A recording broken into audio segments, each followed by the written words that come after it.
hear anything, I'll open your microphone up when the countdown starts, okay? Okay, well, we're going live on...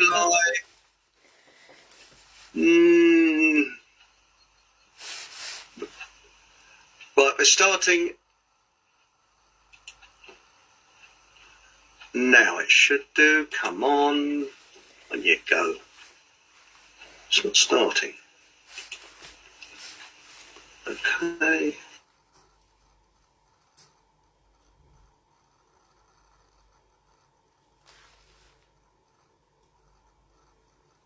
Oh no, not again. We've lost Chris. Chris, are you there? Are you there, Chris? Have you frozen? Or is it me that's frozen? I've frozen. Are we back?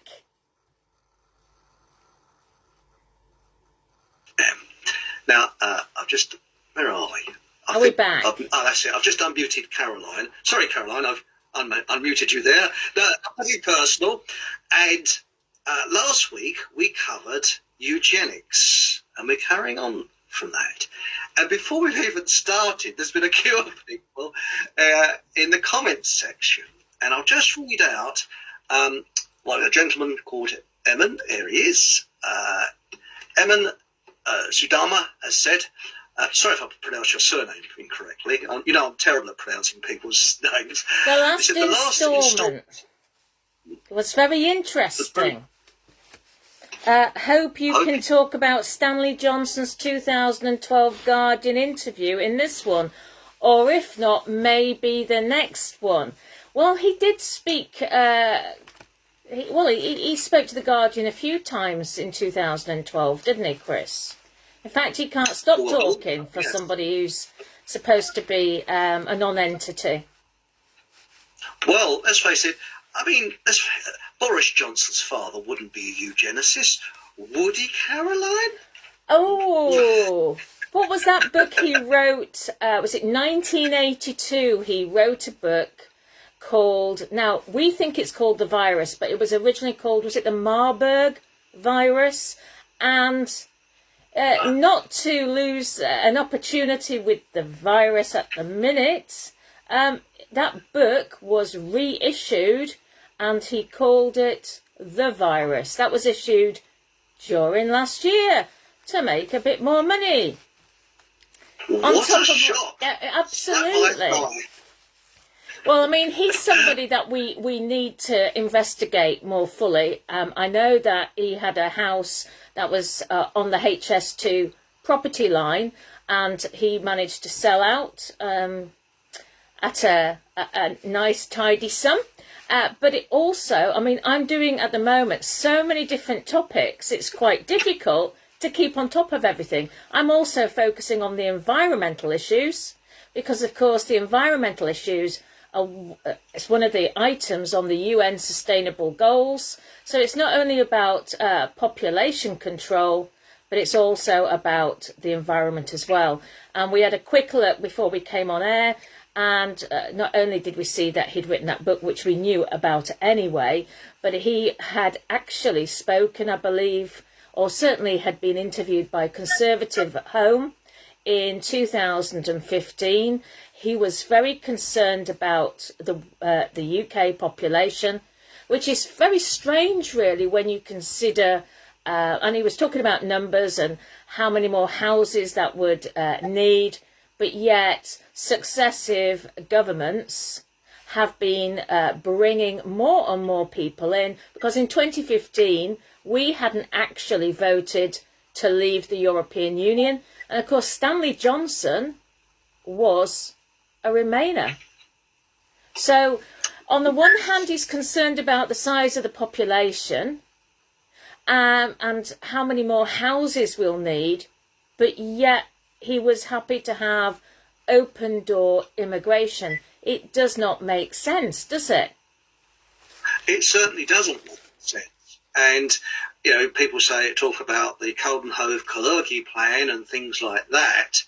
But what they don't look at, I mean, I think it was on the last show or the show before, I showed a film a brief film of two Canadians who have looked into the population, and we're not having enough children.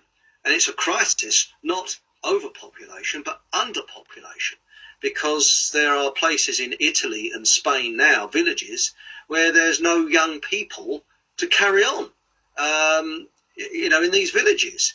And there's parts of Asia that are, I wouldn't say vast wasteland, but what's happening is that a woman needs to have 2.3. I don't know how you have a 0.3 of a child, but that's statistically 2.3 children to keep a race going.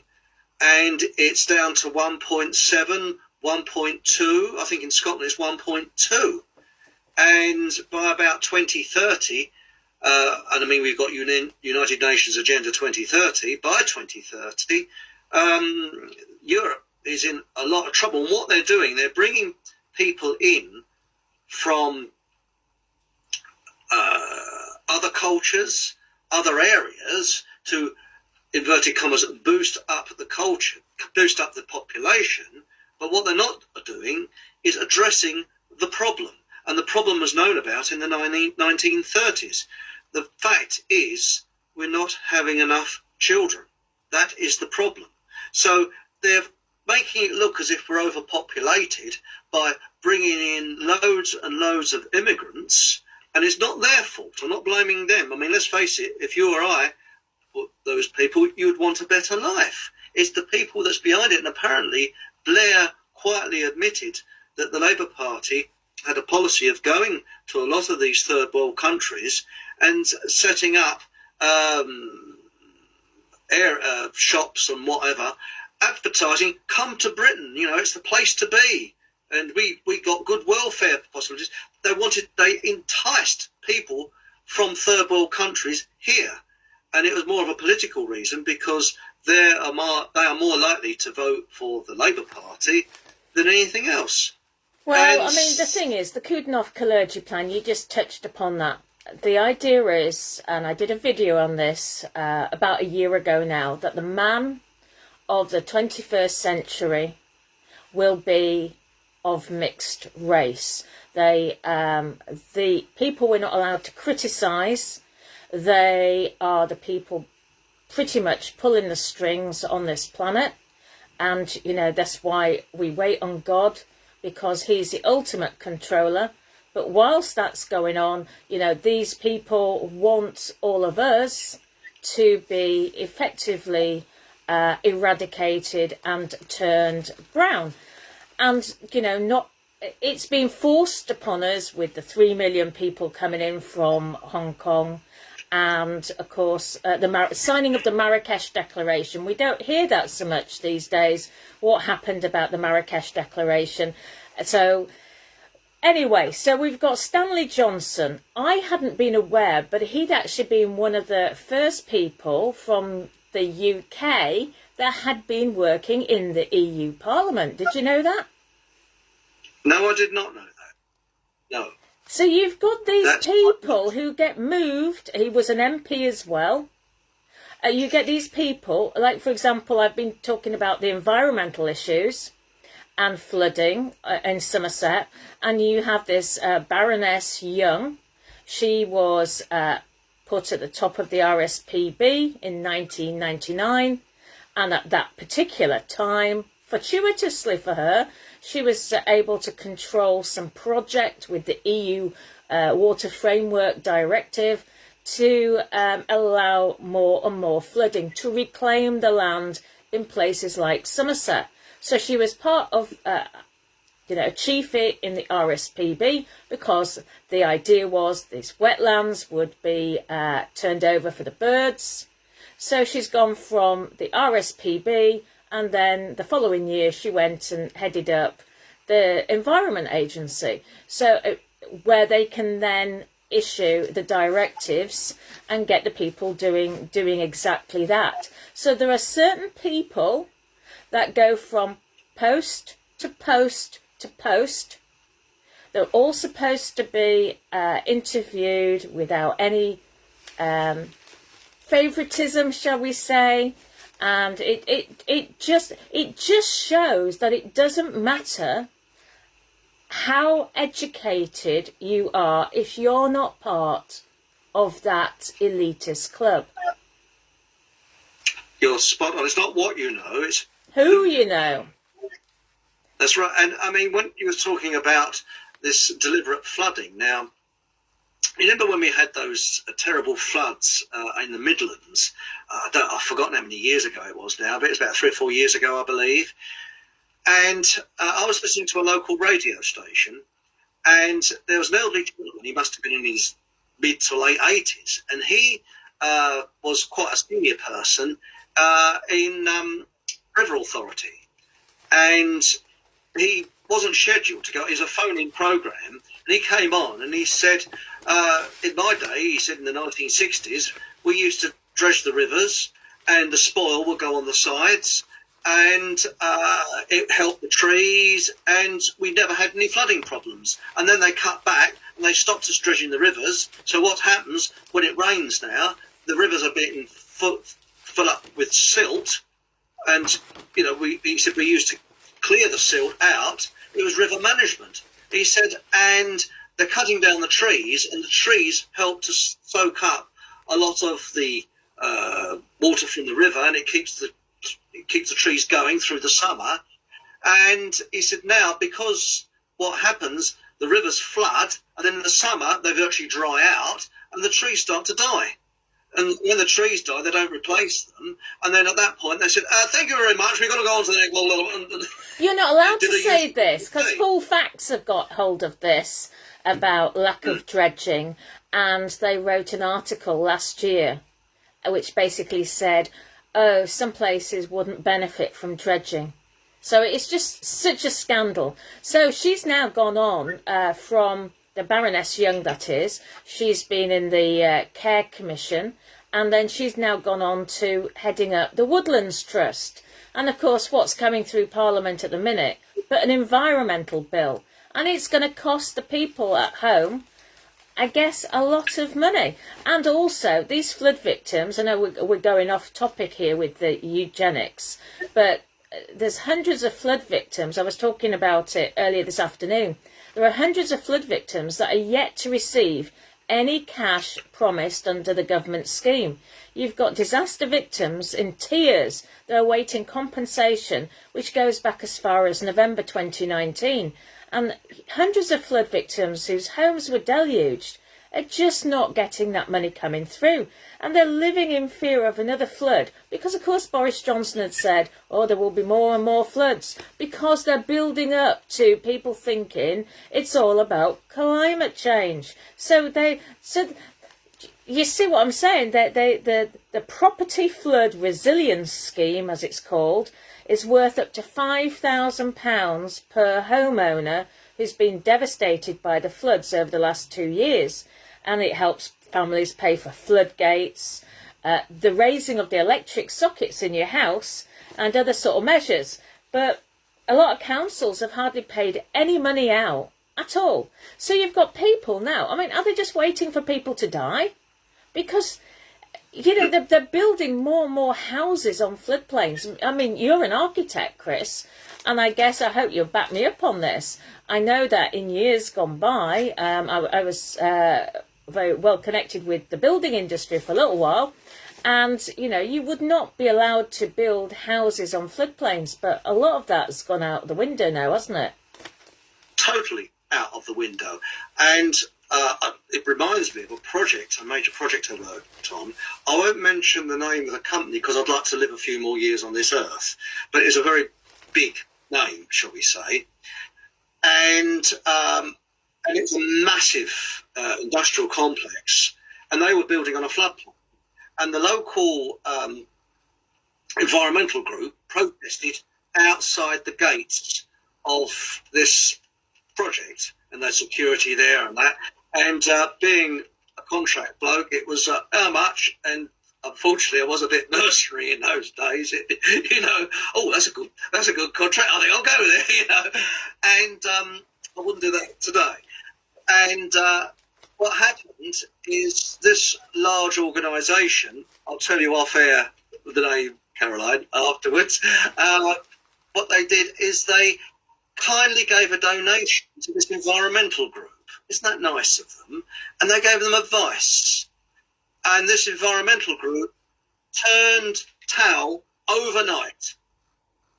Literally overnight. They changed, and there was no protest outside the gate or anything like that.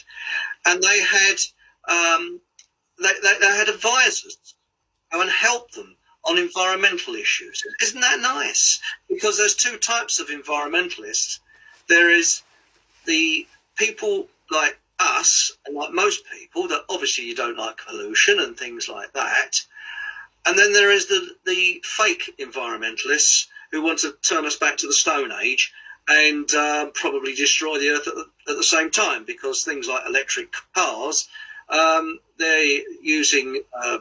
they're more polluting than petrol and diesel engine cars, because they use lithium, and there's huge lithium mines in Africa with children working like slave labour and doing more damage to the earth than you could ever think of, because electric cars are keen on the environment, which is a complete load of nonsense. It's like sort of shuffling pollution here and pollution there and moving things around. Like, for example, we're getting batteries being made in China and then shipped halfway around the world, when Britain is one of the leading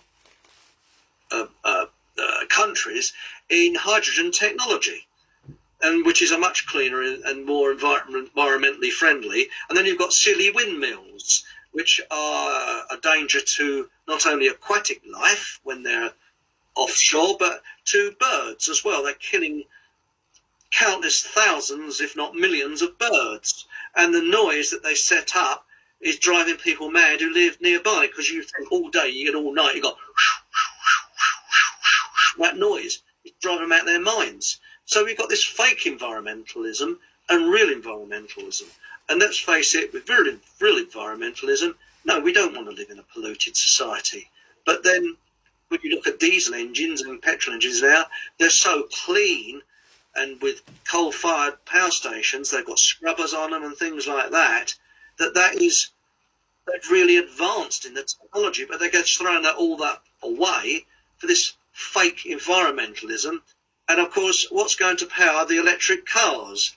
Silly windmills? No. Well, environmentalism. I mean, we've got HS2 being built and lots of natural habitats being destroyed. But let's get back. Shall we get back to the eugenics bit? Because I remembered what you were going to. You had some homework to do, Chris. Oh, good afternoon, Angela. Thank you for popping along. Hello. I can see that writing. I can't see the Facebook writing. I think people sometimes say hello, and I'm not being rude, but I can't read it without putting my glasses on. So it's like on and off, and I'm trying to keep my train of thought.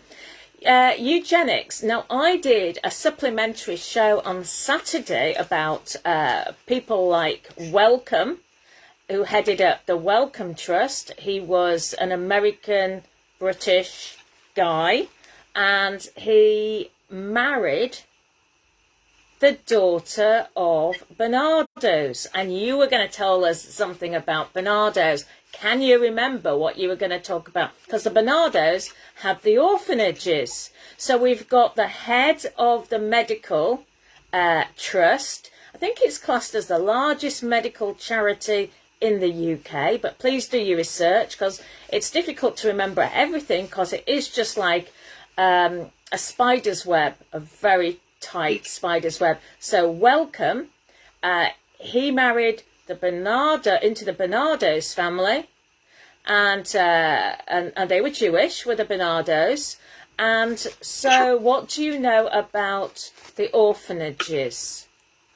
Well, Barnados, I was going to look more into Wellcome Trust, but I've been doing architectural work this week, so I've been a bit busy. But Dr. Barnados, I was brought up to believe he was a marvellous man. Hang on, let's hold the lapel. A marvellous man who saved orphans throughout London, and and then they have the soft music in the background.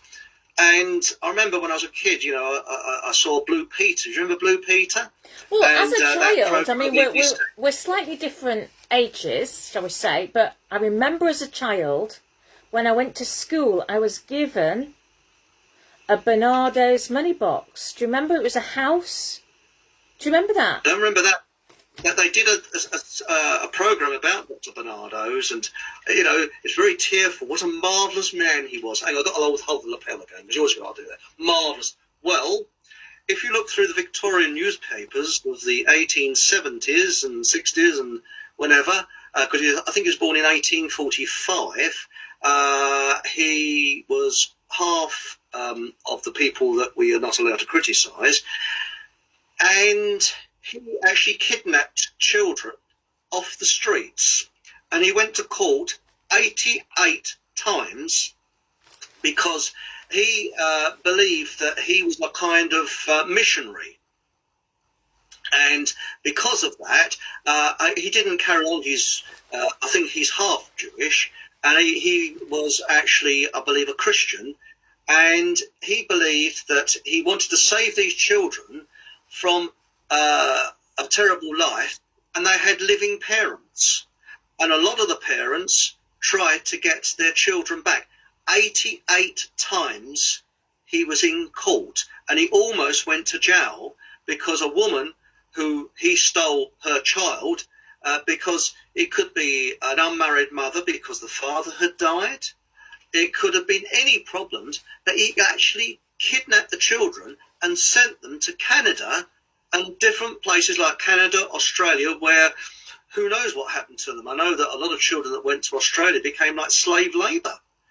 So he wasn't the Mr. Nice Guy. What a pleasant man. That is a situation where I believe that the official historians have kind of, they have predicted the past. And this is what we have all the time, people that predict the past. And instead of predicting the future, they predict the past. And he wasn't what he's set out to be. And you can look that up. That's 100% truth. He kidnapped children. Now, what happened to those children, it seems to go into a lot of he wasn't a doctor. He studied to be a doctor, but he didn't pass the exams, but he kept the title of doctor in his name. Because it sounded good. And there's a lot of people that believe that he may have been Jack the Ripper, although I don't believe that, and I don't want to go off on a tangent. And the reason I don't believe that he was Jack the Ripper is I believe the evidence is pointing more at Churchill's father and the royal physician and a couple of other people, because the bodies, except one, when they found them, they'd been drained of blood. And they were taken away from the area where they were and taken back. And it's all to do with Prince Eddie. And that is a completely different subject for another programme. And I won't go down that route. Okay. So we'll stick back. Right, let's go. Right, so basically, we're talking about the NHS. We were talking about eugenics and last week. And the people who were involved in the setup of it were people like William Beveridge, Winston Churchill, and they were members of the Eugenics Society. And we have now got a Prime Minister, Boris Johnson, whose father wrote a virus book in 1982, whose father had been an MP, and who had been one of the first people to work in the EU or the EEC from the British side. So we've got these key people who know what their role's going to be in the future, which leads me on to Matthew Hancock, because last week's show I ended up by just giving a brief resume of Matthew Hancock about how he had basically lied about not failing to turn up to a show and how he'd been excluded from a TV show, and he was told that wasn't quite the case. And of course, now, since last Wednesday's show, Matthew Hancock has been found guilty of various misdemeanors, shall we say. We don't want to get sued, but he has been found very guilty.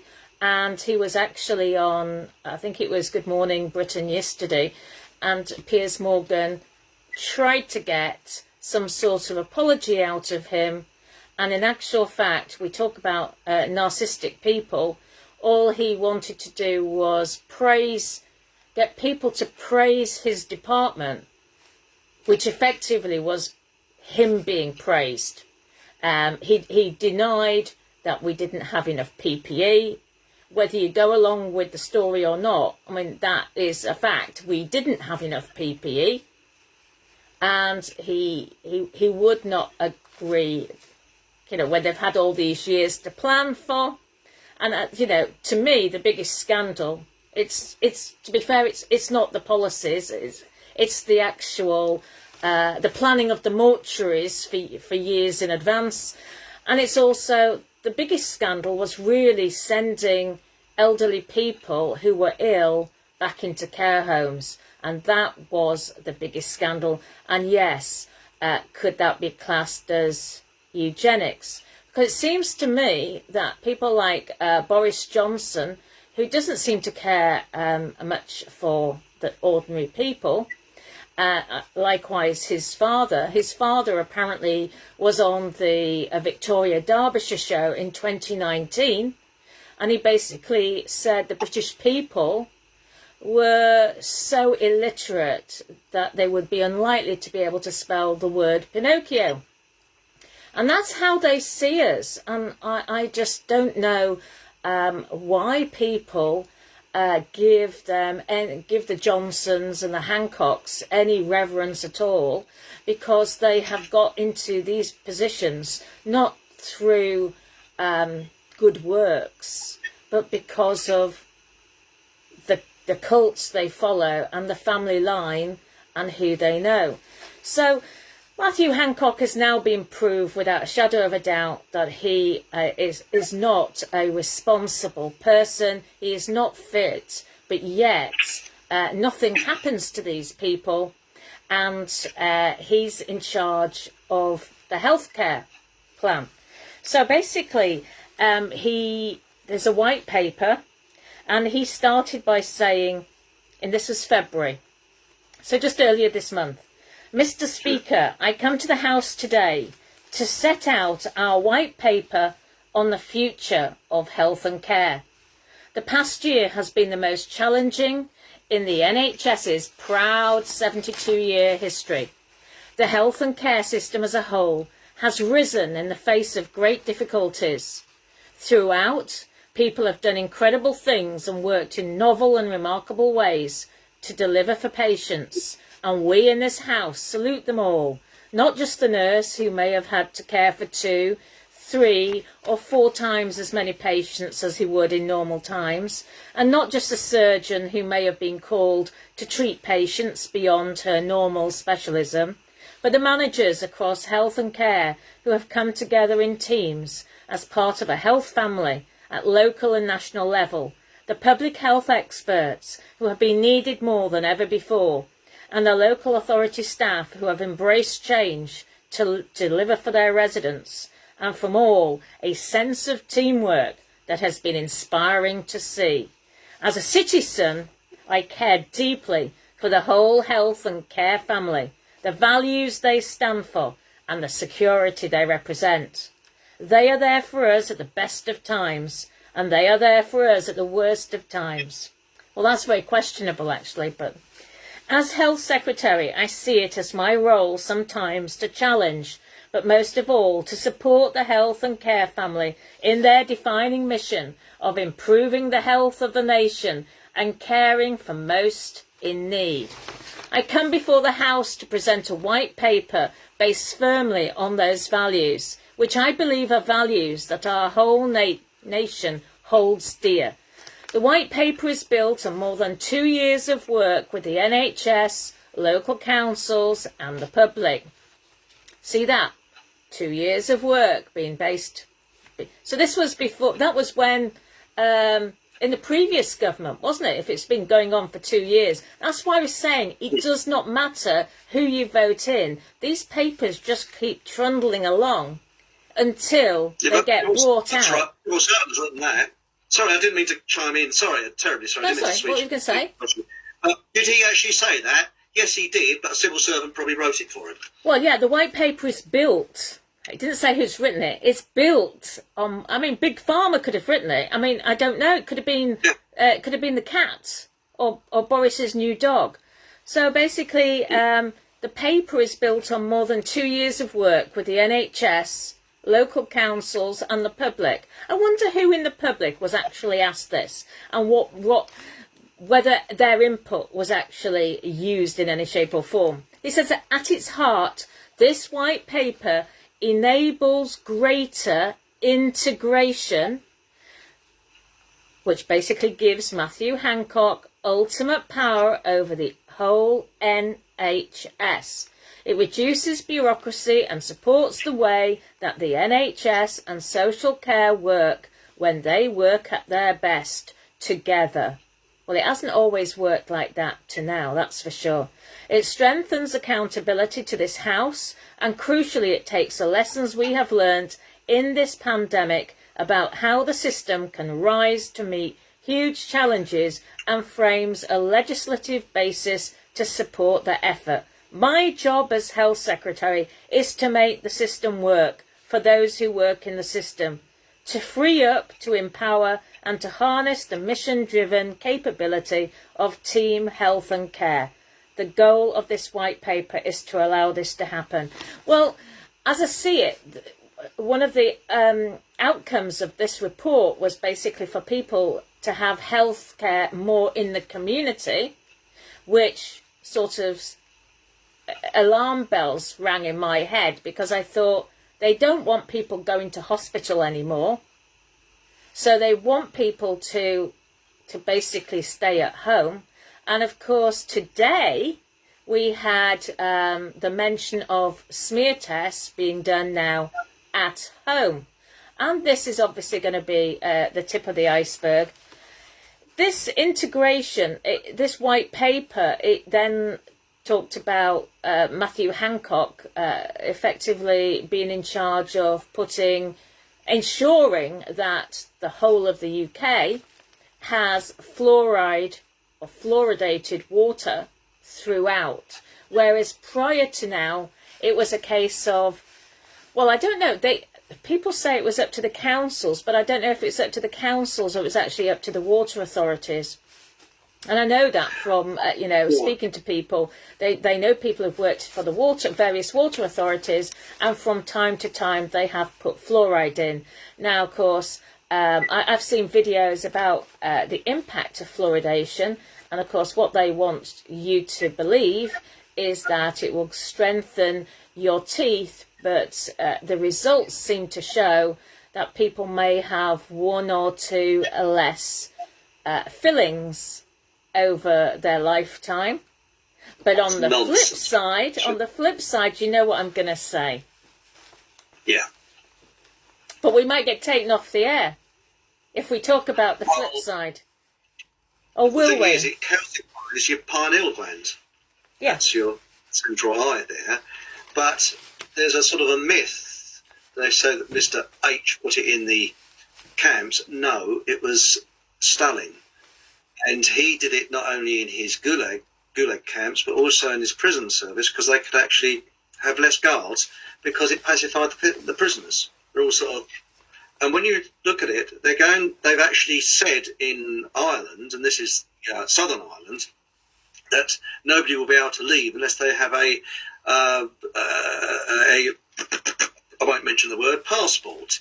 And there's obviously a few people, yes. There's hardly a whimper from there. Why? Because the whole of Southern Ireland, so I believe, is all fluoridated. No wonder Mr. Hancock wants to fluoridate United Kingdom. Yes, we're going to kill you in 5 years. Oh, okay, yeah, this fluoride's fantastic.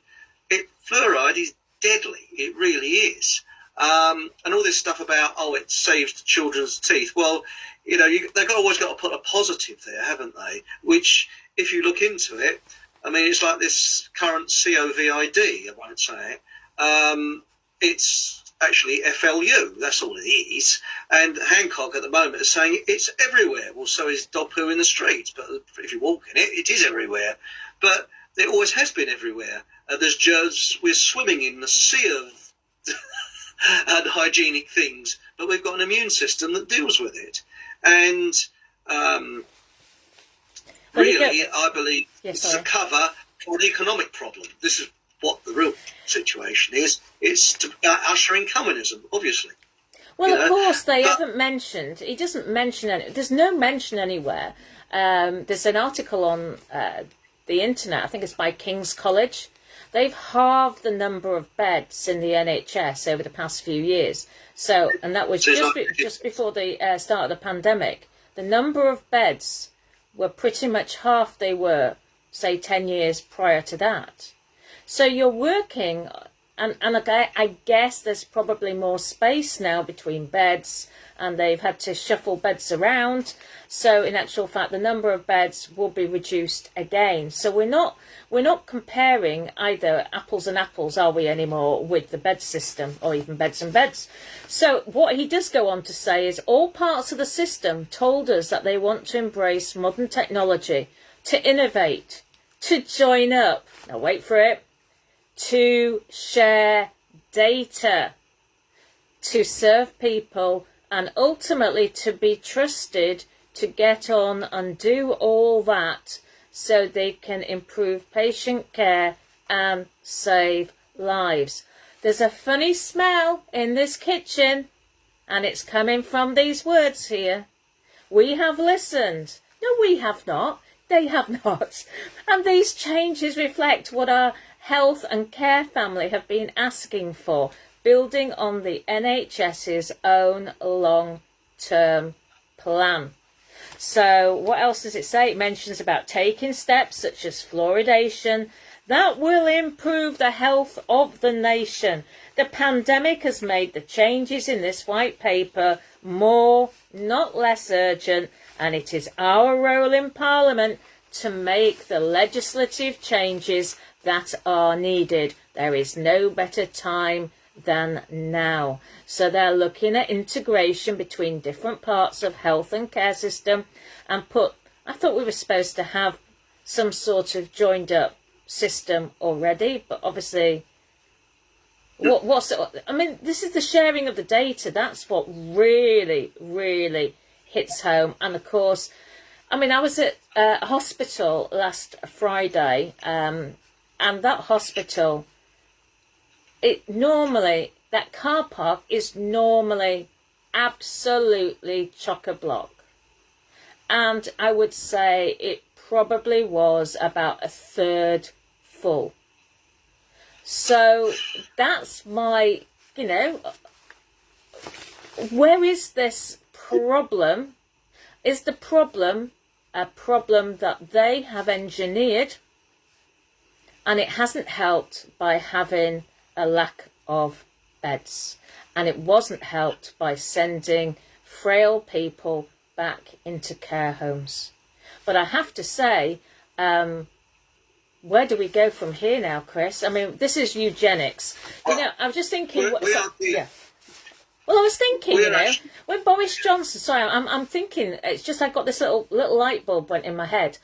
They don't want to teach our children, I should say, not the state school children. They want to maybe have their children educated, obviously. There won't be the jobs in the future, so they don't need a lot of us being educated anymore. The children are going back to be tested. That's their plan in their heads. They've got all the elderly vaccinated, so now we're going to go on to the children to be tested. And they don't need the elderly either, do they? They just need people of a certain age group to fulfill certain roles, and that's it. They don't want the beginning bit and they don't want the end bit. They just want the people. You know what I'm saying, don't you? It's eugenics. But then I believe, allegedly, that Hancock, Whitty, Johnson and the rest of them are psychopaths.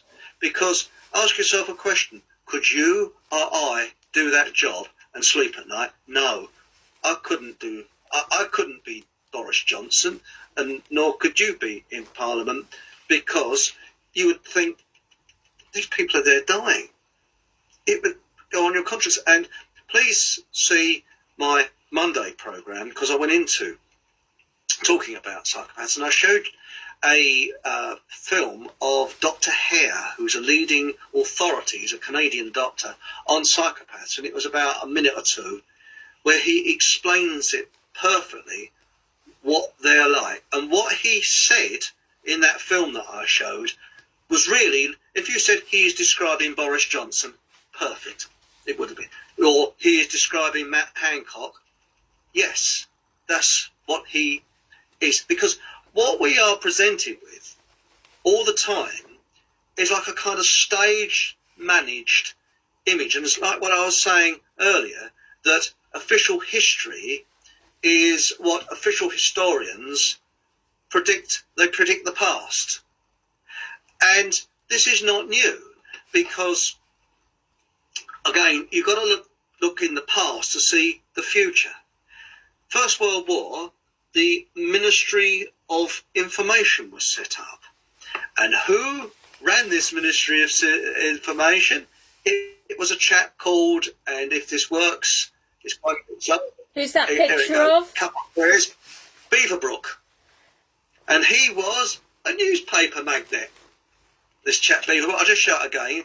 There he is, Beaverbrook.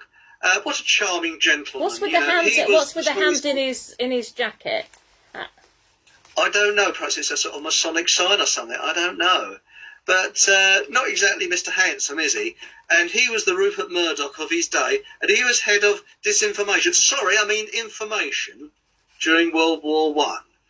And during World War Two, guess who was Minister? Are we going to go and have a look? It is this chappie, who was a chap called Lord Reith. And Lord Reith was the first Director General. Now think of that word, Director General of the BBC when it was set up. And he covered the national strike, and he didn't show the TUC or anything like that. It was very, very biased. And some people say he was the propaganda writer for the government. But this Lord Reith chap, very interesting that he was the first Director General, which is a military term, isn't it? Look at the civil service. They're all got military terms to them. Interesting. Officers, aren't they? You know, if you go down to the local planners, you speak to this officer and that officer and whatever. Now, Lord Reith, again, Minister of Information. Now, do people believe that in 1945 the Ministry of Information disappeared? No, it just evolved and then went more shadowy, went more behind the scenes. And really, all the BBC is a propaganda tool. They just pump out propaganda. Look at it today.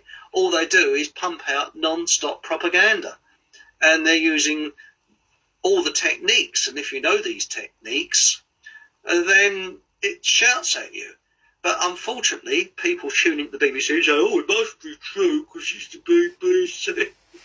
No, well, I tell you something. I had a guy talking about propaganda. I had what I believe is a guy. It was a picture of a lady called Maud Rickson on my profile, and she'd only set up her account two weeks ago.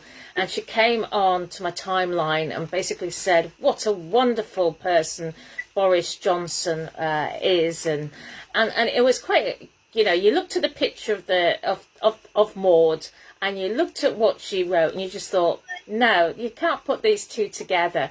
Only just opened the account a couple of weeks ago. We know that 77th Brigade are alive and kicking. Now, talking about the healthcare, and I just realised now, because of course I've been dealing with this Baroness, and I keep talking about her, Baroness Barbara Young from Scotland, young being the operative word. So, because, you know, these, you know, we looked at a eugenics video, didn't we, a few days ago, a very short video about how certain families Can I just come in there, yes. Caroline? I'm terribly sorry to cut across you. No. Please don't think I'm rude. Yeah, I am rude. And what it is that you found a fantastic video from the 1937, I believe it was, which was talking about eugenics. And I was going to play it tonight. Now, the real problem is that you're broadcasting on Facebook, I'm on YouTube, and if I broadcast any of those films, it echoes back. So if you cut your microphone, people won't be able to hear it, so they just have silence, and all you hear is, all you do, you'll be able to see it and hear it on YouTube, but not on Facebook. And you notice there was no introduction tune tonight, and the reason why is that my last Monday's programme, I did have an introduction tune, and I can't save it. YouTube will not let me save it. And it has a list of the tunes in. I think it's because of a kind of, you can actually put these things on your video, yes, but there's a copyright. So we're up a gum tree at the moment. So unless we can get around these technical problems. So that 1937 video that you were just talking about, that was basically where they were saying 50%. What was that 50? You know, they had it in layers, 50-50, and then the division. Yes. Can you remember how that worked? Well, I can remember half of it, but what they were basically showing was that there is, say, a rogue element, and they showed you one family that was swan uppers, and these are the people that deal with royal swans.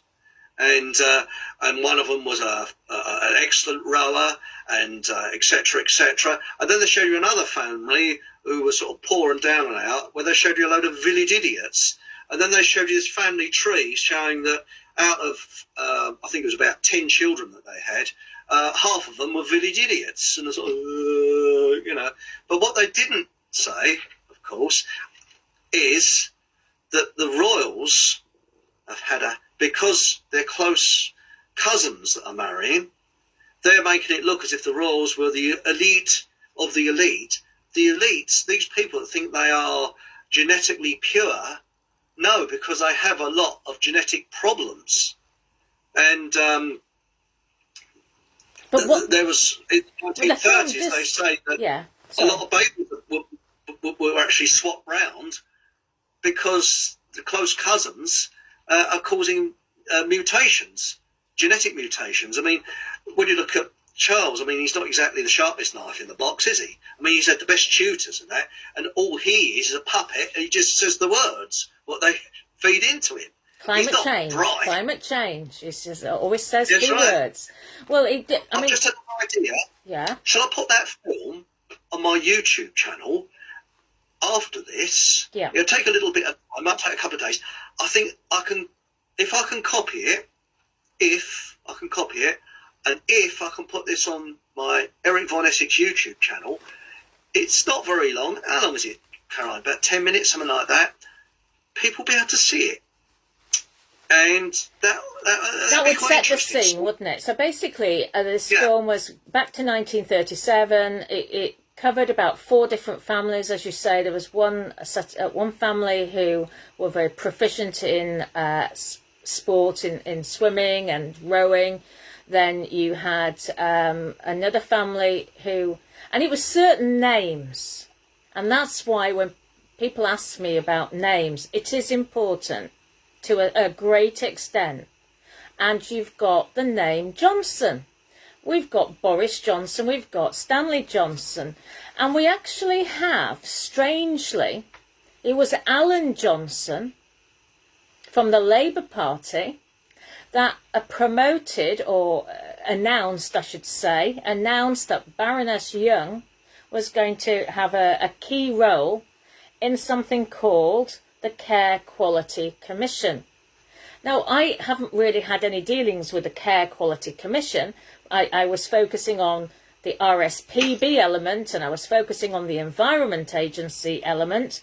But of course, I'm looking at Matthew Hancock's speech here, and of course, he talks about the health of the population and being held to account by the Care Quality Commission. Well, I don't think I'm wrong on this, but this Baroness Young was involved in the Care Quality Commission. Can you check that out for me, please, Chris? Because I'm just doing this off the top of my head. It says his Care Quality Commission. Wasn't she there with Alan Johnson? Was it about 2008 that she went into the Care Quality Commission? I don't know, but I think this would be best if we cover this on the next programme. Would that be okay? Okay, so it just says our goal is to integrate decision making at a local level between the NHS and local authorities as much as is practically possible, and ensure decisions about local health can be taken as locally as possible. Now, that's all very well and good, but we've also got in the mind's eye, we've got the Coronavirus Act of 2020, and that had very serious implications for people in the care system. So what he's saying here does not seem necessarily compatible, or at least it's fluffed up, given a totally different perspective to our understanding of the Coronavirus Act and what can happen to people in the social setting. Because I know a lot of social groups, care groups, were very concerned about the Act. So maybe somebody, I'm not a healthcare expert, and I wouldn't wish to give anybody the wrong advice, but I do know that one of the mainstream media outlets had got grave concerns about this bill.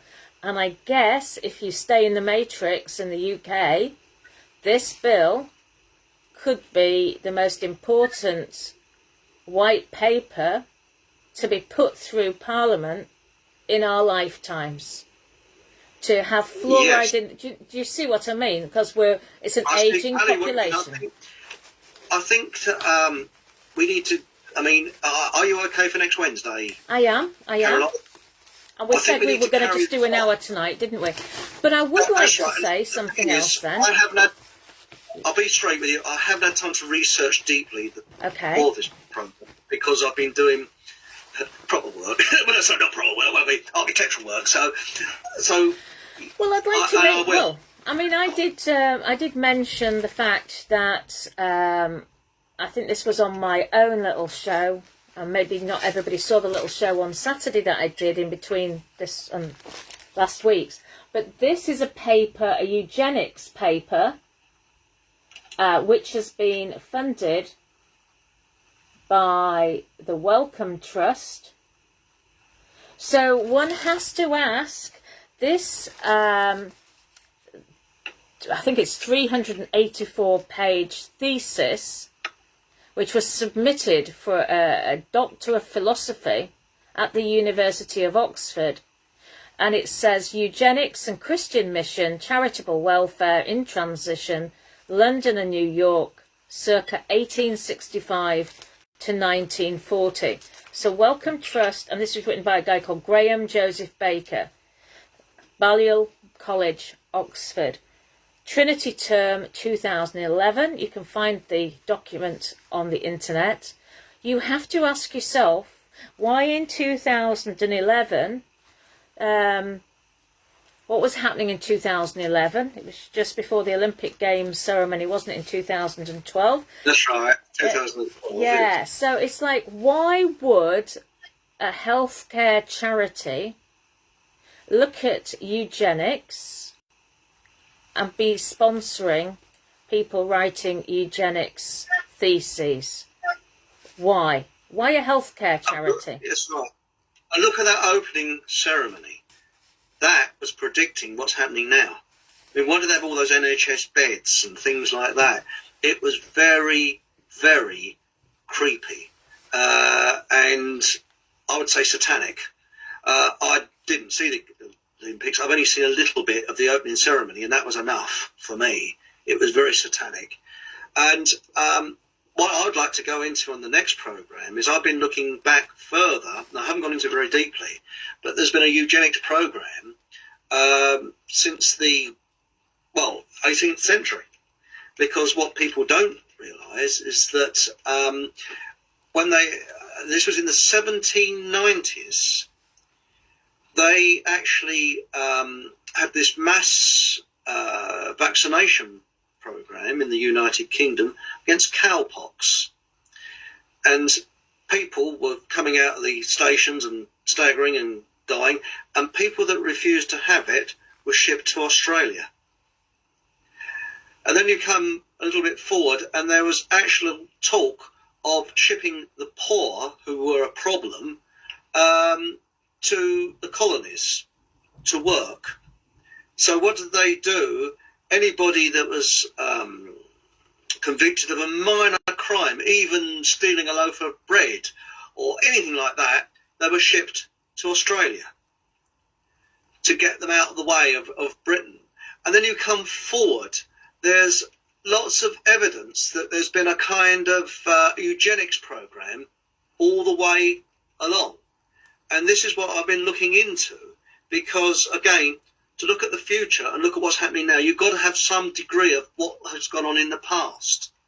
And I think that we could probably, if that's okay with you, Carol, we could cover part of that. And I think also we've given a lot of information, or you have given rather a lot of information over. We could encapsulate it, shall we say, and put it all together in a kind of simple, more easy to understand way. Because when you get a lot of information, you think, well, hang on, we need to put this together, because after the programme, and you probably have to do this as well, you sit there and think, well, and it's like putting the jigsaw pieces together to form the overall picture. But what the overall picture does appear to be is that there's been a eugenics programme for several hundred years, if not more. And there are certain names that keep cropping up, like Young and Johnson and Hancock and all these certain people, shall we say. What I'd like to just finish off with, because I did research this for last week, we think we've left the European Union, but in actual fact, we are part of something called the European Health Committee. And the Committee of Ministers set up this European Health Committee in 1954 to encourage closer European cooperation on the promotion of health. So it's not something we really hear anything about, but it says its idealistic aim was to create conditions which would safeguard and improve the health of European citizens. Well, I guess having seen an article today which I posted on my timeline, I think it was Galicia in Spain, they are making it mandatory to have vaccinations. Failure to do so could lead to a fine of €60,000. What about this improve the health of European citizens? To force the issue is, how does this come in? This is European cooperation. This is just global communism. They've just laid all the building blocks, haven't they?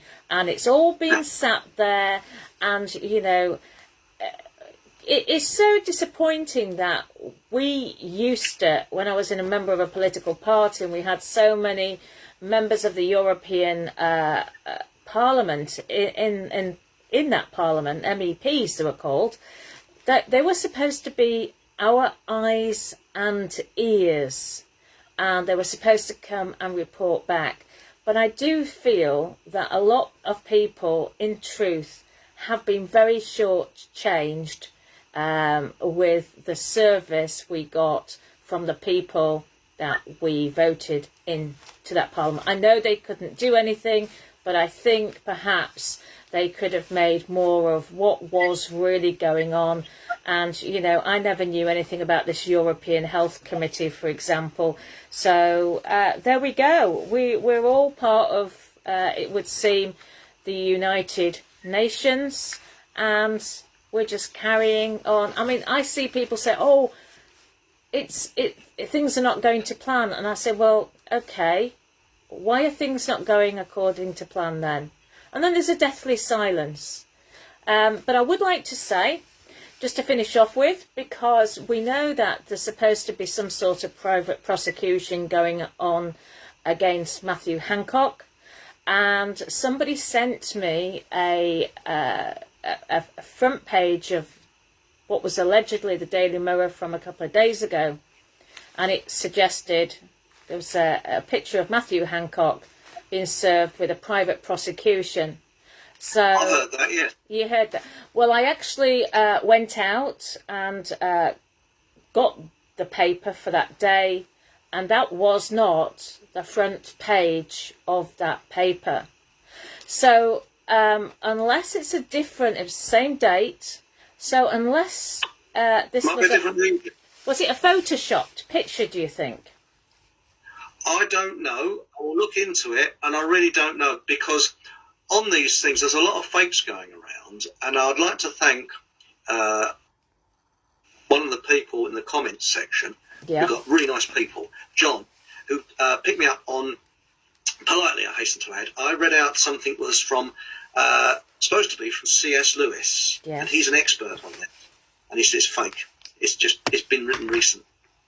And I was fooled by it, and a lot of people have been fooled by it, and it said it was been written in 1942. No, it wasn't. And this is what our enemy is doing. He's putting out false things, false statements to you think, oh, Hancock's been arrested. I hope it's true. And I'm finding this all the way along. There's a lot of these fake news items going out, and I fell for it. I read it out. I was wrong. And, thanks for pulling me up. And also, the comments, somebody called Chris Lucas, thank you very much, Chris, has advised me on some tweaks I can do with YouTube, and keep the fingers crossed, the comments are coming in okay now. And it was just, I didn't know about these little tweaks you can do, and well, it's hopefully... Good. We're not experts, are we? We're not experts. That's right, we're not experts. Can we just go through a couple of comments in the chat room? A few comments. Have you got a bit of time? We got here, Cider Guy said, look forward to you going down the route, Chris Churchill's father. Yes, that was about Jack the Ripper. That's quite lengthy. It's Prince Eddie, and apparently the prostitutes of those days, the 1880s, they tried to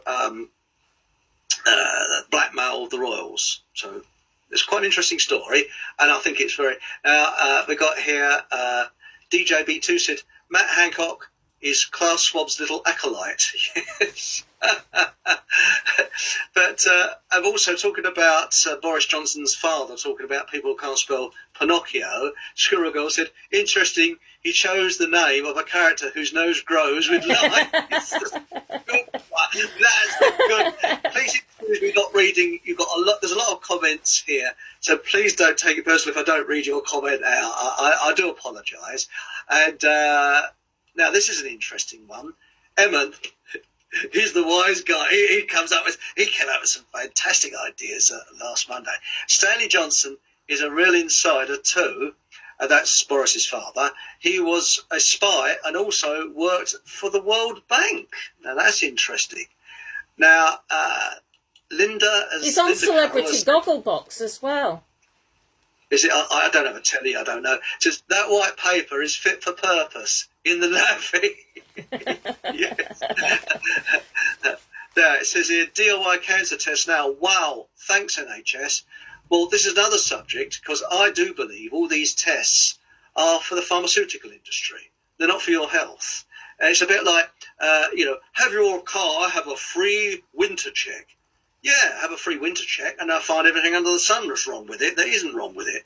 And I think this is what it is for pharmaceutical profits. Remember, a fit person does not make profits for the pharmaceutical industry. I'm very, very suspicious of the lot. And it says here, Eamon again, that interview made me realise that now they've downsized the economy, they will want to downsize the population to maintain stable growth. That's a very, very good comment. That's right, they've downsized the economy for a downsized population. Anything Matt Hancock recommends is straight from the World Economic Forum, as he is a puppet to Klaus Schwab. Yes, I would agree with that. And I'm terribly sorry, I'm going to have to sort of jump a few here, because we've been here all night, I think, reading these out. And we got here, this started in the 1990s. It's a 25 to 50 year plan. That's DJ B2. You got a good point there. Was it? Lemon says, what next? DIY heart surgery. Just follow along the next available webinar. And now, someone's asked me, it's Angela. Hello, Angela. Angela Davis. Chris, could you share that film? Could you share that film to me, please, when you have time? Unfortunately, I missed Monday's show. Well, it's still on there. I don't know what film you mean, whether it was one I did of Dr. Hare, where I show a little extract, but it's still on there. It's last Monday's show. So if you could clarify that, I'd be grateful. We got Sol Bullock says, The Hidden Hand. Yes, I think we call... no, we won't go into that. Is it The Hidden Hand or The Invisible? There's a really good book called The Invisible Hand. Is that the one that you're talking about? But I've got another Zoom call to go on to. So I'm going to love you and leave you, Chris. Or Eric, or whoever you want to be tonight. And can I see you again 6 o'clock next Wednesday? And we'll pull all this together then, because you were going to look at the Darwinism as well. And on the news today, I don't know if you saw, but there was a time capsule that Darwin has just released to is it English Heritage today? Because Down House is where he lived in Kent, wasn't it, Darwin? And that house was handed over to the English Heritage. So, yes, it was, he'd gone round on the Beagle, hadn't he, Darwin? Charles Darwin? That's right. 1931 That's to 1931. Or 1831. 1831. 1831 to 1836. And he collected shells from all over the world. So that's what was in. So, yes, we need to look at Darwin. We need to look at Kellogg's. And you've got your homework, Chris. Sorry? And you've got some homework now. I've got some homework to do. I'll get my red pen out. We'll end up next time. So what you do, I believe you've got to dash off now. I'll round the programme off. So if you've got to dash off, and all I'll say is thank you very much, everybody, for joining us tonight.